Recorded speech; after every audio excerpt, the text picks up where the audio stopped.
दोस्तों, कहते हैं कि प्यार अंधा होता है, लेकिन ये प्यार जब किसी ऐसे से हो जाता है जो पहले से ही किसी का हुआ रहता है, यानी कि जो पहले से ही किसी की पति या किसी की पत्नी रहती है, तो जब ऐसा प्यार सामने वाले से होता है तो इसे कहते हैं विवाहेतर संबंध, नाजायज संबंध, एडल्टरी और न जाने क्या क्या। आप लोगों ने शायद अपने जीवन में अपने आसपास कुछ ऐसे संबंधों को शायद देखा होगा, और अगर नहीं देखा है तो आजकल सोशल मीडिया पे जम करके इस संबंध की बखिया उधेड़ दी है एक वायरल सच ने। जी हाँ दोस्तों, और ये सच के 3 पात्र हैं एसडीएम ज्योति मौर्य, आलोक मौर्य उनके पति और मनीष दुबे। ये 3 एंगल हैं इस नाजायज संबंध के। तो आइए दोस्तों, ये आखिर नाजायज संबंध, ये प्यार या विवाहेतर संबंध किस तरीके से पनपता है, जानने की कोशिश करते हैं इस वीडियो में। क्या इसके पीछे शारीरिक संबंध का परिपूर्ण न होना या सेक्सुअल अनहैप्पी, क्या ये कारण हो सकता है, जानने की कोशिश करते हैं आज के इस वीडियो में। सभी दोस्तों को योगी बनारसी का प्यार भरा नमस्कार।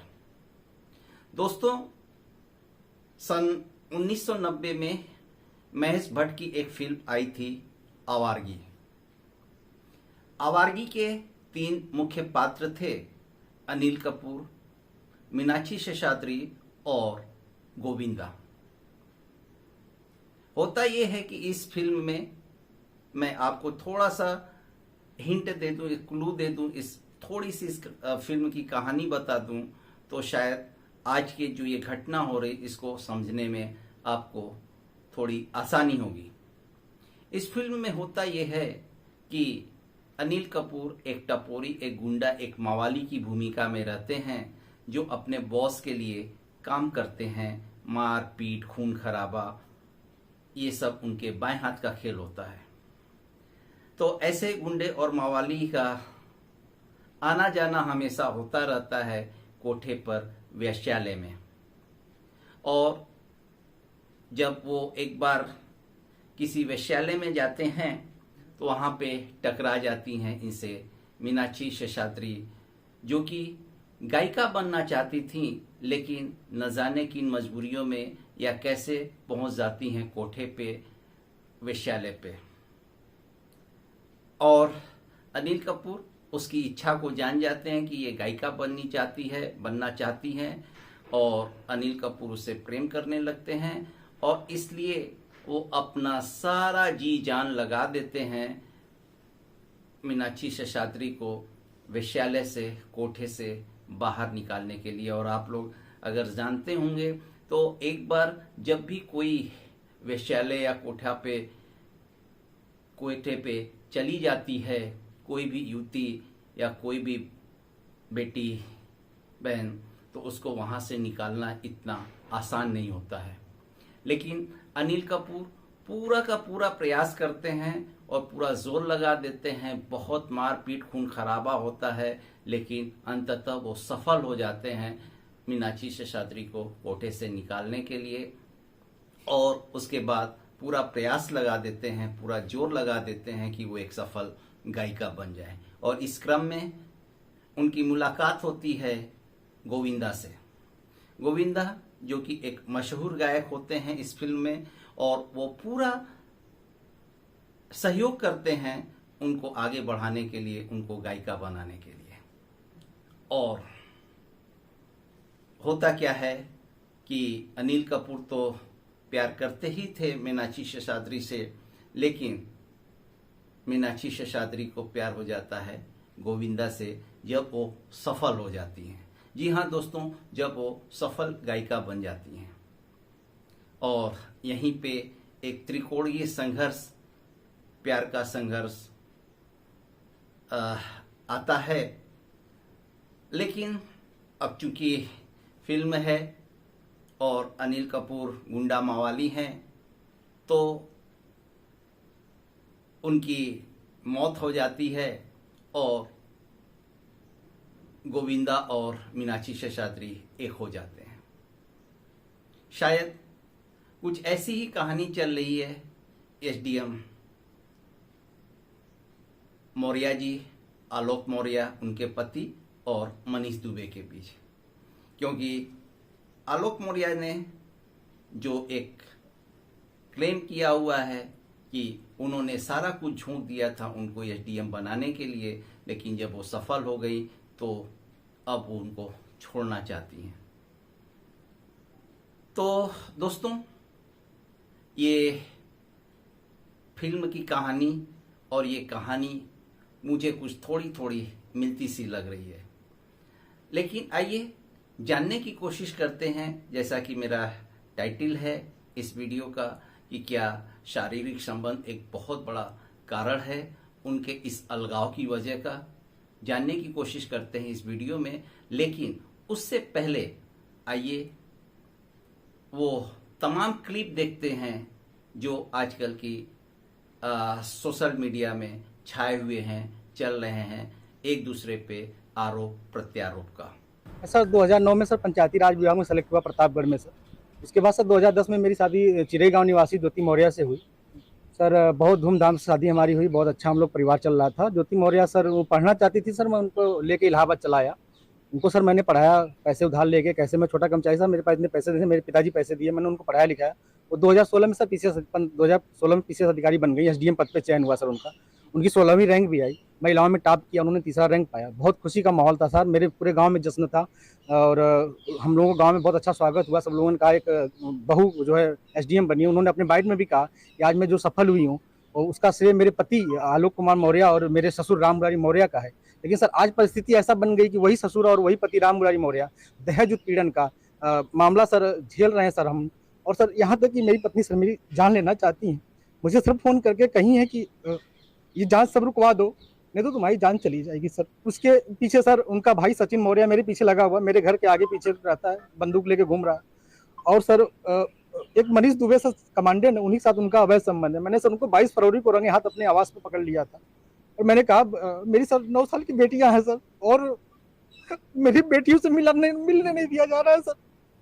और यहाँ तक कि ज्योति मौर्य अपने पद का दुरुपयोग करते हुए मेरे जिला पंचायत अधिकारी, राज अधिकारी, जो कि सर बहुत ईमानदार अधिकारी है, उनसे बार बार शिकायत कर रही है कि इनको बर्खास्त कर दीजिए। कहाँ आपने शिकायत की है? सर मैंने मुख्यमंत्री क्या की है सर, धूमनगंज थाने में सर मैं 10 बार गया हूँ सर। मेरी शिकायत 2 महीने से नहीं लिखी जा रही। कितने बच्चे हैं आपके? सर 2 बेटियां हैं मेरी सर। किसके साथ रहती हैं? सर अभी तो मेरे साथ रह रही थी, तो अभी सर घर से मैं भाग गया हूँ, तो सर उन्हीं के साथ होंगी। उन्हीं के साथ? जी सर। कौन डरा धमका रहा है आपको? सर मनीष दुबे, ज्योति मौर्य, उनका भाई सचिन। क्या चाहते हैं आप? सर हमें चाहते हैं कि न्याय हो सर। मेरी सर जान चल रही है, मेरी नौकरी जाने वाली सर। वो सर इतना सर घोटाला की हुई है, 10-10 लाख रुपए सर लेती है पट्टा करने का, उनके साथ कोई कार्रवाई नहीं हो रही है सर। मैं 2 महीने से बहुत परेशान हूँ सर। वो सर चैटिंग में लिखती है कि हमें शादी करना है सर। 13 साल से शादी के हो गए हमारे सर। मैं कहाँ जाऊँ, मुझे कोई रास्ता नहीं दिख रहा है। मुख्यमंत्री के यहाँ शिकायत की, वहाँ से क्या कहा गया? सर वहां से ये कहा गया जांच की जाएगी सर। जांच मिली थी सर राजापुर पुलिस चौकी को, सर उन्होंने लिखा दिया कि पारिवारिक मैटर है सर। क्या चाहते हैं? सर मैं आप लोगों के माध्यम से चाहता हूँ कि सर न्याय हो मेरे साथ सर। और सर सिर्फ एक पूरे यूपी में सर एक अधिकारी मुझे ऐसा मिला, बीके मौर्य डीजी होमगार्ड है सर। उन्होंने मेरी एप्लीकेशन को सर तुरंत संज्ञान में लेते हुए टीम गठित की है सर। अब देखना सर उसमें रिपोर्ट क्या आती है सर। वो सर अब जिला कमांडेंट होमगार्ड गाजियाबाद में है सर। वो खुद शादीशुदा पहले से है सर। सर वो वही सर उसी का सर मेरे पत्नी के साथ अवैध संबंध। उसकी पत्नी भी सर बहुत परेशान है, मुझसे संपर्क में आई, कही भैया हम दोनों का परिवार टूट रहा है, इसी तरह सही कर लिया जाए। हमने कहा बहन मैं पूरी कोशिश कर रहा हूँ, लेकिन सर अभी तक कोई उसका निर्णय नहीं मिल रहा है सर। ये लोग लखनऊ के अच्छे होटलों जैसे गोल्डन तुलिप, मैरियार्ड होटल में सर ये लोग जाके रुकते हैं। 4 दिन पहले ज्योति मौर्य ने फोन पे कहा है कि जो तुम ये सब करवा रहे हो तो कुछ फायदा नहीं होगा, मैं बड़े पद पे हूँ और उल्टा तुम्हारे डीपीआरओ से मैं फोन पे बात की हूँ, तुम्हें बर्खास्त कर देंगे और जांच रुकवा दो। किस पद पर हैं आप? जी सर, हम सर चतुर्थ श्रेणी कर्मचारी हैं सर वहाँ पे। आपने बताया रंगे हाथ भी पकड़ा है, क्या पकड़ा? सर वो मैं सर बिना बताए सर उनसे अपने सरकारी आवास सरेलनगंज स्थित में आ गया सर। मनीष ने मेरे ऊपर हमला किया, क्योंकि मनीष ने ज्योति से उसी समय कहा इसको मार डालो, नहीं तो ये मीडिया में जाएगा, बेइज्जती करेगा, इसके पास मेरी चैटिंग लग चुकी है, हम दोनों की नौकरी चली जाएगी। तो उस टाइम आपने शिकायत नहीं की?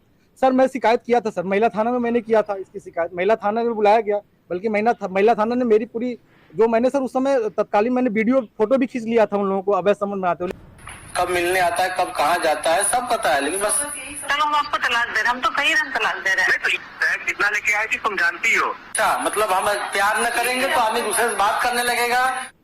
के गांव के रहने वाले हैं और सीधे हम इनसे बातचीत करते हैं। दरअसल आलोक मौर्य के भी पूरे परिवार को जानते हैं, ज्योति मौर्य के भी परिवार से ये ताल्लुक रखते हैं।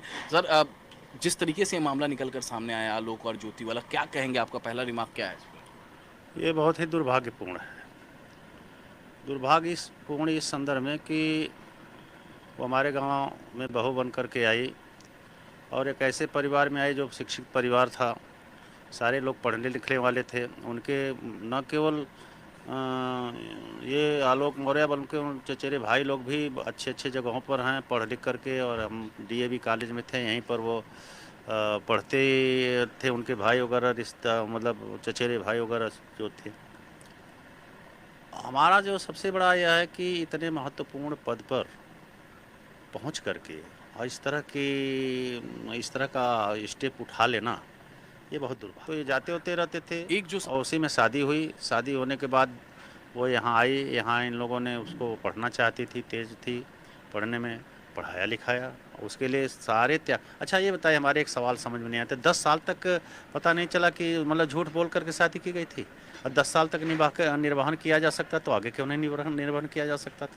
ये प्रश्न उठेगा कि नहीं उठेगा? मतलब अगर हमें आपको मालूम हो गया, और जब शादी होने के बाद ही मालूम हो जाएगा कि वो क्या थे, शादी के बाद मालूम हुआ, तो फिर क्यों नहीं जो है आप उसी समय जो है वो स्टेप ले सकती थी। और जब वो पढ़ा रहा था, आपके साथ था, 2 बच्चों की माँ, बच्चियों की माँ बनी है, तो अब पता चला, जब आपका एक वास्तव में यह था कि जब एक स्तर हो गया तो यह लगने लगा कि वो भाई बहुत छोटे स्तर का हमारे सारी चीज़ें यहाँ से शुरू होती हैं। तो 10 साल किसी के साथ 10 में शादी हुई थी, 23 में अब ये चीज़ हो रही है, 13 साल का समय गुजर जाना मामूली समय नहीं होता है। तो प्रश्न यह है कि इसने बहुत ही गहरा प्रभाव डाला है समाज पर। हमारे गांव में तो विशेष रूप से वहाँ यह तक लोग कह रहे हैं कि अपने बच्चियों को तो पढ़ाया जाए, बहुओं को न पढ़ाया जाए। बहुत तो छोटे से लेकर के ऊपर तक के ठाकुर ब्राह्मण लोग से लेकर धरिकार तक बारात में गए थे, कार्ड बांटे थे, तो कार्ड में तो कहीं नहीं लिखा गया था कि वो ब्लॉक के अधिकारी हैं या कुछ हैं। कार्ड की जब बात होती है तो कार्ड एक वायरल भी है जिसमें लिखा हुआ है कि आलोक मौर्य ग्राम पंचायत अधिकारी। खैर वो कार्ड हो सकता है ज्योति मौर्य की तरफ से छपा हो, लेकिन ये बात अहम आप बता रहे हैं कि शादी से पहले आलोक और ज्योति के जो परिवार हैं वो दोनों एक दूसरे को जानते थे काफ़ी पहले से, क्योंकि इनके जो चाचा थे, आलोक के चाचा झुराली जिनका नाम आप बता रहे हैं, वो वहीं पर तैनात थे। वहीं पर थे, बनारस में ही थे, और दोनों परिवार एक दूसरे को कई सालों से पहले ही से ही जानते थे। परिवार का एक दूसरे की जानकारी थी। ऐसा जो है मुराली माठ साहब से भी बातचीत में हुई कि नहीं, जानकारी में थी परिवार, कोई ऐसी बात नहीं थी। तो जानकारी में था तो ये कैसे नहीं पता चलेगा कि यह किसका पद पर है? अगर आप वास्तव में जब संतुलन जब तक था तब तक तो ठीक था। वो भी इंटरमीडिएट पास थी, उसका भी परिवार गरीब था, ये भी इन्होंने पढ़ाया। लेकिन जब डिसबैलेंस हो गया, इक्विलिब्रियम थोड़ा सा डिसबैलेंस हुआ कि वो पीसीएस हो गई, ये वहाँ जहाँ का तहाँ रह गया। प्रश्न यहीं से होता है। ये जो दहेज की बात ज्योति ने आरोप लगाया कि 50 लाख रुपया एक फ्लैट, इस पर क्या कहेंगे आप? ना तो वो दहेज लेने में सक्षम थे, उतने उनके परिवार वाले न दहेज देने में सक्षम थे। वो दहेज देने में भी नहीं सक्षम। 50 लाख या 25 लाख की कोई बात ही नहीं थी। 5000 रुपये की बात थी तो भी नहीं मुराली माठ साहब लिए। मुराली माठ साहब एक ईमानदार अध्यापक थे, हमारे गांव के में भी प्रधानाध्यापक रहे हैं। और उसके बाद जब उनको आया था बनाने के लिए विद्यालय का जो भवन, तो उसमें थोड़ा सा इधर उधर ईमानदारी से बनवाते रहे थे। कुछ लोगों ने आलोचना किया कि अरे ऐसे नहीं, ऐसे करिए, वैसे उन्होंने छोड़ दिया था। अच्छा, उनकी छवि दूसरे तरह की है, मुराली माठ साहब की छवि दूसरे की तरह। ज्योति ने यह आरोप लगाया कि एसडीएम बनने के बाद 50 लाख रुपए की डिमांड की गई और फ्लैट लेने की। भाई आप बहू हैं, एसडीएम बनने के बाद कोई डिमांड करता है? आप उनकी बहू हैं, वो आपके ससुर हैं, आप मकान बनवाएं अथवा क्या बनवा लिया 50 लाख का डिमांड करके आप देखे होंगे, तो एक ठो कमरा तो बना हुआ, 2 ठो कमरा बना हुआ। अब मुराली माठ साहब प्राइमरी स्कूल के टीचर थे, उनकी इतनी तनख्वाह थी कि वो जितना बना उतना बनवा सकते थे। उसके अतिरिक्त अगर कहीं बनवाया होगा तो आपने बनवाया होगा, आपने बनवाया तो आपका ही है वो, आप कोई अलग की तो थी नहीं। आप हमारे परिवार में 13 साल से रहें, 13 साल बाद हम आपसे 50 लाख का डिमांड करेंगे? हम लोग भी अपने यहाँ हमारे बहुआ आई हैं, हम लोग तो 1 रुपये हम लोगों ने शादी किया। और उसी तरह है, कुछ नहीं, हमारी दूसरी बहू मैं आपको दिखा सकता हूँ, वो भी BA पास है। हमारा लड़का भी स्टेप पहुँच चुका है, एक आध स्टेप पहुँचा है PCS का उसमें। तो क्या तो छोड़ देगा कि मैं PCS हो गया जाऊँगा? हो भगवान। मैं जो ज्योति मौर्य से ये पूछना चाहता हूँ, उस समय ये कौन से पद पे थी? वो भी तो अध्यापिका लिखाई हुई है कार्ड पे। ये देखिए, जैसे कहते हैं बुजुर्ग लोग कहते हैं कि जब किसी चीज़ को छोड़ना होता है तो साग में हल्दी नहीं डाली जाती है, यानी वो एक बहाला है, उनको गलत तरीके से घसीटने का प्रयास कर रही हैं ज्योति जी। और ज्योति जी, मैं तो बहुत शर्मिंदा हूँ, हमारे गांव समाज के लोग बहुत शर्मिंदगी में हैं कि आपका नाम ज्योति, आप उजाला करने वाली चीज़ आप इतना अंधकार कर दी कि OBC SSC यानी सबको आपने, हमारे OBC SSC जो कि 10% 15% लोग जो है थोड़ा सा हिम्मत बांध कर पढ़ाने का कार्य करना चालू किए, आज वह तुम पीछे कर गई। तुम भी उसी में हो, लेकिन उस चीज़ को ध्यान नहीं दिया आपने। मैं यही सोच रहा हूँ कि आप एक हिंदुस्तान की नारी, जो कि नारी जात जो है माँ भी कहलाती है और बहन भी कहलाती, सब कुछ कहलाती है, उनके अंदर बहुत से रूप पाए जाते हैं, लेकिन आपने डुबा दिया। महिला नाम पे आप कलंकित कर दिया, महिला नाम को ही कलंकित कर दिया। दहेज उनके पिताजी के देने की तो कोई कैपेसिटी नहीं थी, हम लोग बहुत बढ़िया से जानते हैं। वो 5,000 रुपया लेकर आए और एक अंगूठी, उसी पे उनकी शादी हुई, उनकी कैपेसिटी नहीं थी। ज्योति जी के पिताजी का नहीं, भाई के, बंधु के, उनकी इतनी औकात नहीं थी।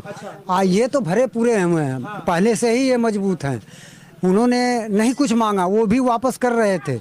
लेकिन ये तो खाली एक बनावट, यानी किसी तरह से आलोक को घसीटने का, खाली एक नीचा दिखाने का, क्योंकि वो जो है PCS हैं, वो सोच रही है मैं इनको हरा दूं, लेकिन नहीं, सच्चाई की हमेशा जीत हुई है और होगी, मैं होगी। अब ये 13 साल में उन्हें ये नहीं पता लगा, 13 साल शादी को हो गया, जब 2016 में उन्हें ड्यूटी ज्वाइन की, तो यानी इसके पहले क्या समझी, हम तो सोच रहे हैं कैसे ये PCS बन गई, जो अपने पति के बारे में 13 साल तक नहीं पहचान पाई कि सफाई कर्मी है, ये कैसे है?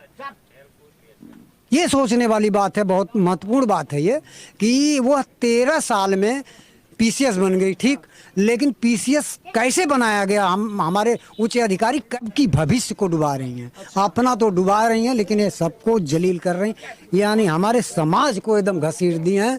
मैं तो यही चाहूँगा, मीडिया की तरफ से, आप लोगों के तरफ से मैं यही चाहूँगा, और सब बंधुओं को मैं ये कहूँगा कि मेरे भाई, एक नारी अगर गंदी हो गई तो आप लोग ये फैसला मत लीजिए।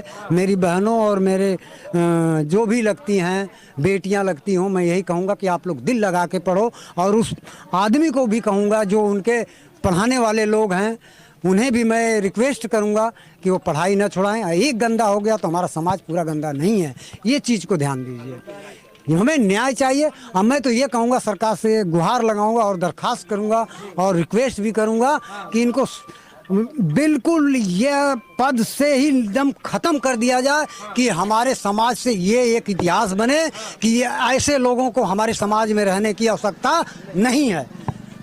हमें ये डर नहीं है कि मुझे फांसी पर लटका देंगे, लेकिन जो सच्चाई है मुझे कहने में कोई फर्क नहीं। क्या जवाब देगी आलोक गलत हैं कि सही हैं? अब ये तो हम खुला बात तो नहीं बता पाएंगे इन दोनों का। और लेकिन रही बात ज्योति की, तो ज्योति भैया बहुत गलत की हैं। जो इंसान उनके सास ससुर पति और सब लोग रात दिन एक करके उनको पढ़ाए और यहाँ तक के कर्ज भी लिए, सफाई करने में थे फिर भी कर्ज लिए और ले लेकर शुरू से पढ़ाए। और वो तो घर से निकलती पति जान रहा है, पत्नी पढ़ने जा रही है, कोचिंग करने जा रही है और यहाँ तक SDM भी बन गई और अपने कामयाबी हो गई, सब कुछ हो गई। 2 बेटी भी है, उसका भी ख्याल नहीं की। गलती तो बहुत ज्योति का भी है, लेकिन चक्कर हो चप्पल से मारना चाहिए। और उसकी पत्नी है और शायद आलोक भैया से बात की थी कि भैया आलोक के मतलब मैं न्यूज़ में सुनी हूँ, आलोक बोले हैं कि वो उसकी पत्नी बोली थी कि भैया आप जहाँ से करिए इन दोनों को अलग कर दीजिए। आलोक यहाँ तक बोले थे कि मैं आपका भाई हूँ, मैं आपका भाई बन के जहाँ से करूँगा मैं ये सुलझा के रहूँगा। जब वो सारे सुलझाने में लग गए, जब सर से ज़्यादा ऊपर पानी चढ़े लगा, तब आलोक ने सब बात का खुलासा कर दिया। जब भाई वो जान रहा था मेरी पत्नी अब हाथ में नहीं आएगी, अगर पत्नी गलती करती है, पत्नी एक बार चाहता है कि मैं अपने घर में समझा लूँ, हो सकता है मेरा परिवार है समझ जाए भैया, तो हम सब आपस में बैठ के बात कर लेंगे। अब जब वो नहीं चाही तो यही हुआ। लेकिन आज ज्योति मौर्य पछता रही होगी। क्यों पछता रही होगी? कि उनका जो करतूत था, उनका मनीष दुबे का, उनके कई लेडीज़ के साथ उनका अफेयर चल रहा था। यही नहीं कि ज्योति मौर्य ही एक हैं जो उनको पसंद की हैं, लेकिन ज्योति मौर्य के निगाह में तो ज्योति मौर्य ही दिखाई दे रही थी कि ओ मनीष दुबे ही दिखाई दे रहे थे कि भैया ये मेरा प्रेमी हैं। लेकिन अब उनको पता चला होगा, अब वो न बची हैं घूरे के न घाट की। तो दोस्तों, ये कुछ आप लोगों ने क्लिप देखा जिनमें एक दूसरे पे आरोप प्रत्यारोप, एक दूसरे को जानने वाले किस तरीके से आरोप प्रत्यारोप लगा रहे हैं। लेकिन क्या इस विवाहेतर संबंध पे, इस एडल्टरी पे या इस नाजायज संबंध पे या अवैध संबंध पे क्या कोई सजा है? जैसा कि सजा की मांग हो रही है, तो शायद ज्यादा से ज्यादा बर्खास्तगी होगी, विभागीय कार्रवाई होगी, या हो सकता है कि दोनों पे कुछ एक्शन हो, कुछ जांच कमेटी बैठे या कुछ इस तरीके की विभागीय कार्रवाई हो सकती है। लेकिन कानूनी रूप से क्या सजा मिल सकता है दोनों को, ये जानने की कोशिश करते हैं। सबसे पहले तो दोस्तों, करीब 150 साल पहले अंग्रेजों ने आईपीसी में, यानी कि इंडियन पेनल कोड में एक धारा रखी थी 497 497, और लेकिन उस एक्ट को 2018 में 5 जजों के बेंच ने इस धारा यानी 497 को खत्म कर दिया। अब ये क्यों खत्म कर दिया, किस कारण से खत्म कर दिया, इसको जानते हैं विशेषज्ञ से। तो आइए विशेषज्ञ क्या कहते हैं इस धारा के बारे में, क्यों 2018 में इस धारा को खत्म कर दिया गया, आइए जानते हैं। अंग्रेजों ने इंडियन पिनल कोड यानी आईपीसी बनाया था, जिसमें उन्होंने एक सेक्शन ऐड किया था 497, जिसमें ये प्रोविजन किया गया था कि अगर कोई भी शख्स किसी दूसरे की पत्नी के साथ इंटरकोर्स करता है यानी सेक्सुअल रिलेशन बनाता है तो ये एक क्राइम होगा। लेकिन अब सुप्रीम कोर्ट ने इस सेक्शन 497 को रद्द कर दिया है। सो गाइस, मैं हूं ईशान और आज के इस वीडियो में हम बात करेंगे कि सुप्रीम कोर्ट ने इस सेक्शन को क्यों रद्द किया है और इसके रद्द होने से क्या इफेक्ट होगा। पहले हम बात करते हैं कि 497 में क्या प्रोविजन किया गया था। आईपीसी सेक्शन 497 में ये प्रोविजन किया गया था कि जो भी कोई ऐसी महिला के साथ जो किसी दूसरे पुरुष की पत्नी है और जिसका किसी दूसरे पुरुष की पत्नी होना वो विश्वास पूर्वक जानता है, बिना उसके पति की सहमति या उपेक्षा के शारीरिक संबंध बनाता है, जो कि बलात्कार के अपराध की कैटेगरी में नहीं आता, तो वो एडल्ट्री के अपराध का दोषी होगा और उसे किसी एक अवधि के कारावास की सजा, जिसे 5 वर्ष तक बढ़ाया जा सकता है, या आर्थिक दंड या दोनों से दंडित किया जाएगा। इस सेक्शन में ये साफ साफ कहा गया है कि अगर कोई भी पर्सन किसी दूसरे की पत्नी के साथ इंटरकोर्स करता है यानी सेक्सुअल रिलेशन बनाता है तो ये एक क्राइम होगा, जिसके लिए उसे 5 साल तक की सजा हो सकती है। चलिए हम बात करते हैं कि सुप्रीम कोर्ट ने इस पर क्या फैसला दिया है और इसको रद्द क्यों किया है। जस्टिस दीपक मिश्रा की अध्यक्षता वाली 5 जजों की संविधान पीठ ने एडल्ट्री को अब क्राइम की कैटेगरी से बाहर कर दिया। कोर्ट ने सेक्शन 497 को यौन स्वतंत्रता यानी सेक्सुअल लिबर्टी में बाधक करार दिया है।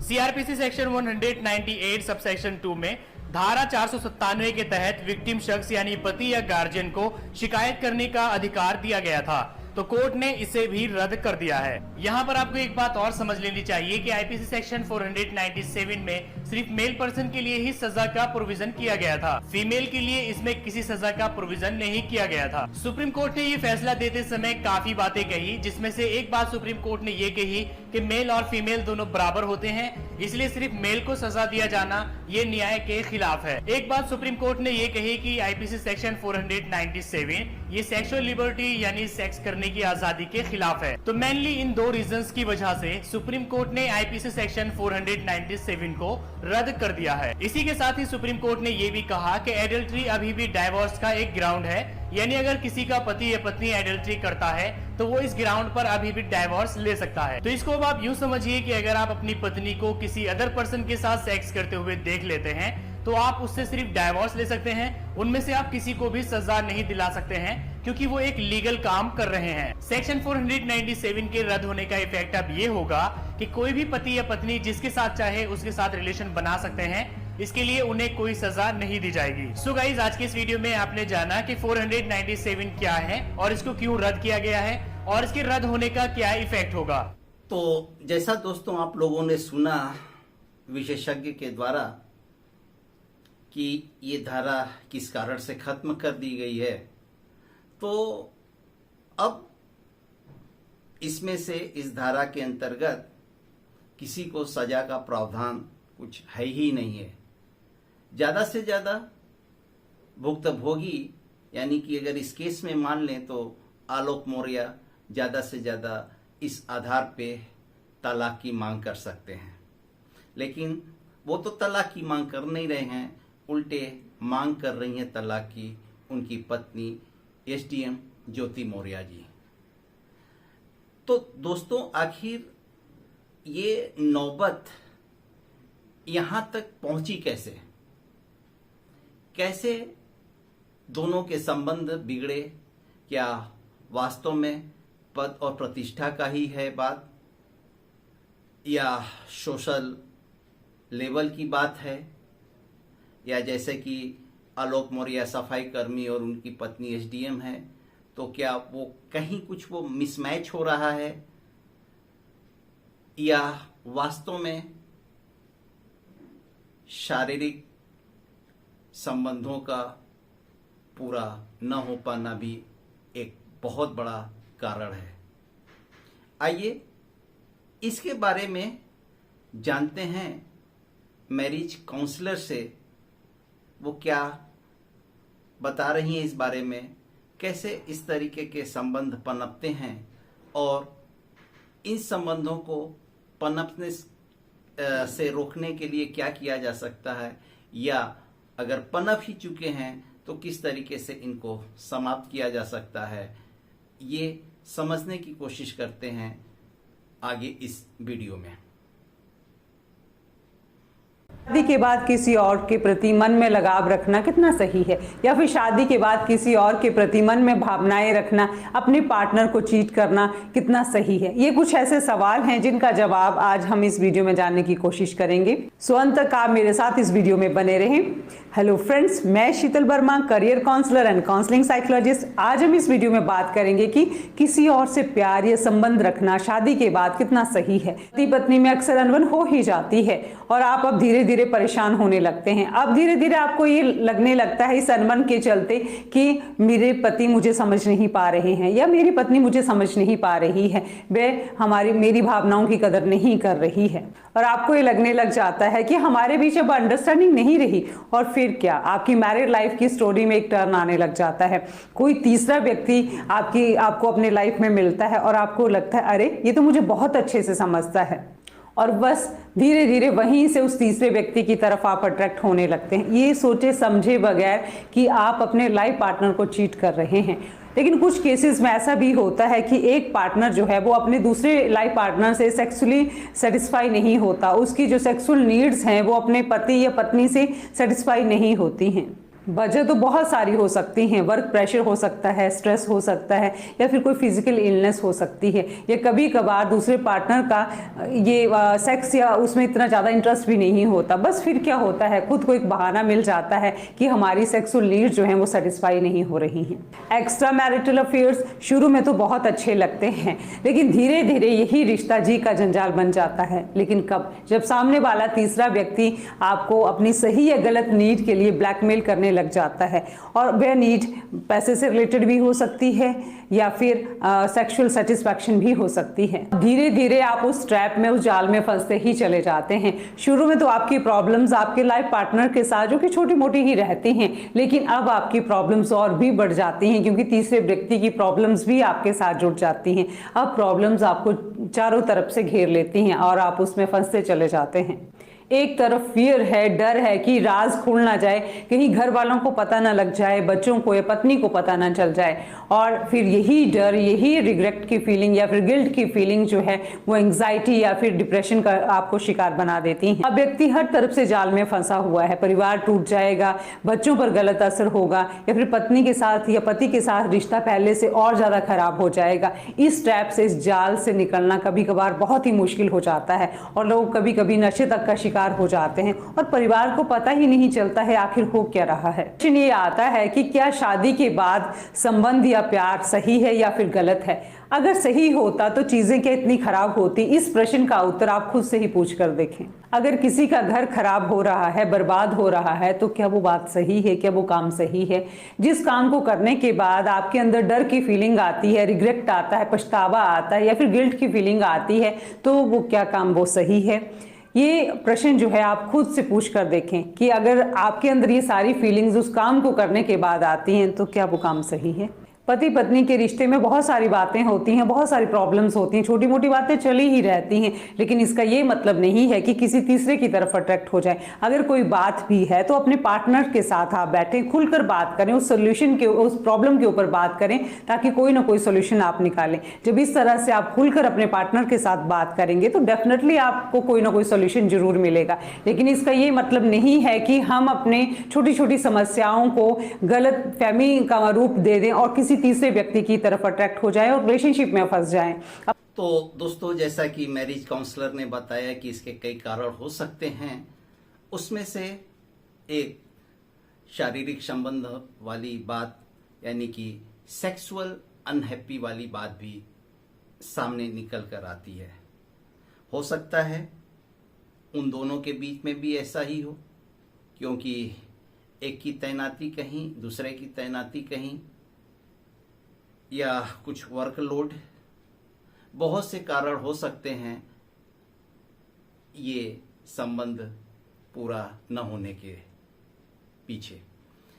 लेकिन खैर जो भी हो दोस्तों, हम लोग तो यही चाहेंगे कि ये मामला जल्द से जल्द सुलझ जाए, फिर पति पत्नी एक हो जाएं, क्योंकि दो छोटी बच्चियों के जीवन का भी सवाल है।